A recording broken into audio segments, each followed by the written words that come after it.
మాది ప్రేమ వివాహం. వివాహానికి ముందు మేము చాలాసార్లు సెక్స్లో పాల్గొన్నాము. అప్పుడు చాలా థ్రిల్గా ఉందని అనేది. కానీ ఇప్పుడు మేము సెక్స్లో పాల్గొన్నప్పుడు ఇంతకుముందు తృప్తిపరిచినట్లు ఇప్పుడు తృప్తిపరచడం లేదని చిరాకు పడుతుంది. ఎందుకు ఇలా చిరాకు పడుతుందో నాకు అంతుపట్టడం లేదు. నాకు త్వరగా వీర్యం పడిపోతుంది. అది మొదటి నుంచి ఉన్న విషయమే, ఇవాళ కొత్త కాదు. మరి మా ఆవిడికి అసంతృప్తి కలగడానికి కారణం ఏమిటి? మొదటి రోజుల్లో ప్రేమించుకునే రోజుల్లో శీఘ్రస్కాలం అయిపోయినప్పుడు కూడా అతన్ని పొందుకు కావాలని ఆరాటం వల్ల శీఘ్రస్కాలం అంతా పట్టించుకోవాలి ఆవిడ.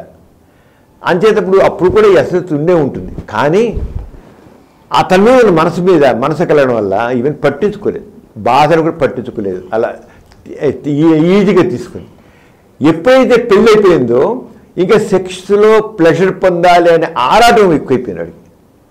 పెళ్లి కానప్పుడేమో ఆయన పొందు కాలం దొరికే దర్శాలు సెక్స్లో ఉండే ప్లెజర్ గురించి ఆలోచించాల.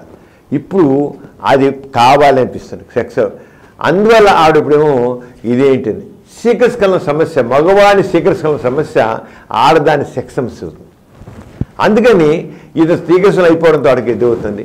మందులు వాడి సెట్ చేస్తే చాలా కంట్రోల్ అయిపోతుంది. డాక్టర్కి వెళ్ళి ఒకసారి చూపించి ఎందుకు శీఘ్రస్ఖలనం వస్తుంది, కారణం ఏంటి, ఏ రకంగా చెప్పి కొద్ది కౌన్సిలింగ్ ద్వారా మందుల ద్వారా అది ఇచ్చి నార్మల్గా వాళ్ళిద్దరూ చాలా ఎంజాయ్ చేయొచ్చు. నో ప్రాబ్లం, చెప్పకుండా వాళ్ళ ప్రాబ్లమ్స్ తీరిపోతుంది. మరిన్ని కొత్త వీడియోల కోసం మా ఛానల్కి సబ్స్క్రైబ్ చేయండి. క్రింద ఉన్న బెల్ ఐకాన్ని యాక్టివేట్ చేయండి.